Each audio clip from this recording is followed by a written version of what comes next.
Daily current news में आज का हमारा विषय है कैलोड्स ज़ूलैकिंग। आज का हमारा विषय एनवायरमेंट एंड इकोलॉजी से संबंधित है। सबसे पहले देख लेते हैं पूरे एपिसोड में किन किन मुद्दों पर बात करेंगे। जानेंगे चर्चा में क्यों है, फिर जानेंगे प्रजाति के बारे में, साथ ही इसकी विशेषताओं के बारे में, और अंत में देखेंगे एक अभ्यास प्रश्न को।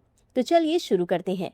हाल ही में मेघालय की पूर्वी खासी हिल्स जिले के माओ क्षेत्र में कैलोड्स ज़ूलैकिंग प्रजाति की पहली बार उपस्थिति दर्ज की गई है। इस प्रजाति का ज्ञात क्षेत्र लगभग 172 किलोमीटर बढ़ गया है। इस खोज के बाद मेघालय में कैलोड्स प्रजातियों की संख्या बढ़कर 6 हो गई है, जो पर्यावरणीय विविधता को बढ़ावा देती है।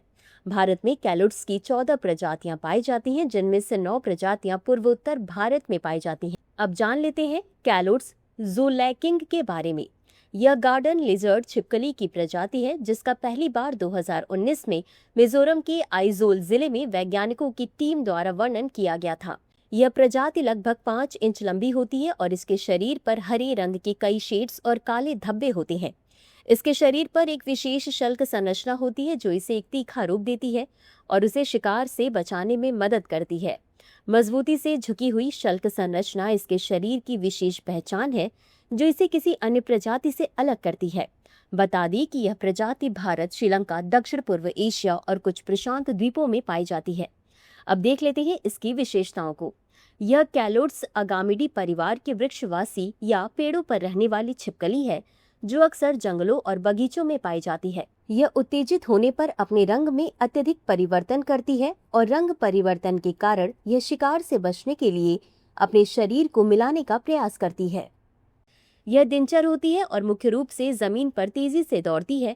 कैलोड्स प्रजाति जलवायु में अनुकूलनशील है और यह समशीतोष्ण और उष्णकटिबंधीय क्षेत्रों में अच्छी तरह से जीवित रहती है। इसी के साथ अंत में देख लेते हैं आज के अभ्यास प्रश्न को। कैलोड्स ज़ूलैकिंग के संदर्भ में निम्नलिखित कथनों पर विचार करें। 1.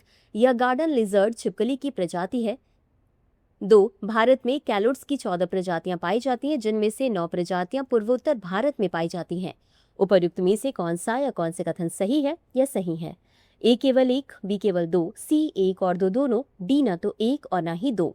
इस प्रश्न का उत्तर कमेंट बॉक्स में जरूर दें। अभी के लिए बस इतना ही। धन्यवाद। डियर व्यूअर्स, अपने एग्जाम की तैयारी को और बेहतर करने के लिए हमारे चैनल को लाइक, शेयर और सब्सक्राइब करना न भूलें।